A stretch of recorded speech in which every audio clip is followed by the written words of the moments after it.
Why isn't one of the most successful communities in American history in our history books? Let's talk about it. Black Wall Street. All thanks to O.W. Gurley. He was a successful black businessman who purchased 40 acres of land and named it Greenwood a year before Oklahoma became an official U.S. state. O.W. Gurley opened stores throughout the town and even sold land to other black people, giving them the right to ownership so they can open their own stores and businesses. Now, over time, population grew to over 11,000 black people. They opened their own schools, churches, restaurants, banks, libraries, hospitals, post offices, offices for doctors, lawyers, dentists.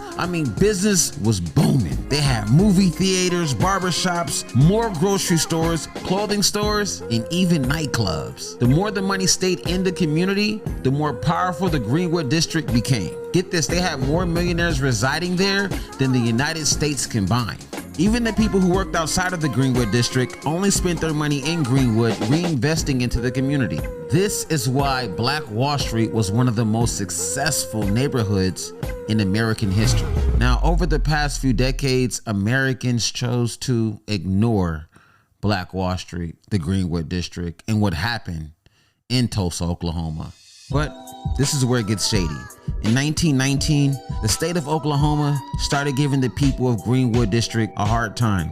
They even built a railroad running through the middle of the street. But there was so much momentum in Greenwood, they will only evolve around the hurdles and grew even more. But on the date of May 30th, 1921, a black man was accused of assaulting a white woman. Here's what happened. This black man was a shoe shiner, and he had to take a bathroom break to one of the few colored restrooms that were in downtown. He had to take an elevator shaft to go up, and the woman that accused him of assaulting her was a 17-year-old white girl. And as he got off the elevator, he bumped into the young lady and she screamed out loud, "He's assaulting me." Word spread throughout downtown Tulsa and a lot of white men became irate. That young man was jailed. They asked her, "How did he assault you? What happened? How did it happen?" The truth eventually came out that as he got off of the elevator, she pushed the shaft to start earlier than when he got out, causing him to fall out and stumble onto her. But the lie that eventually came out was a little too late. A Negro assaults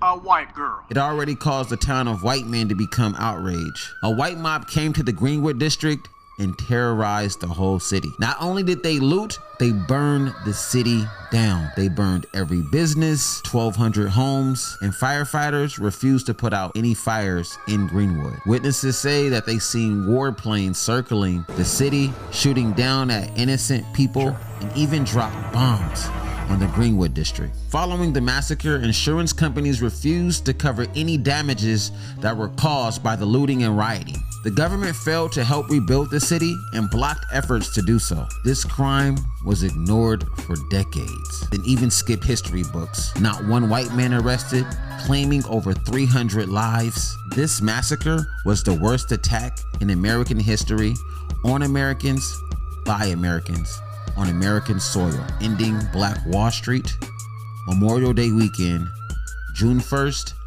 1921.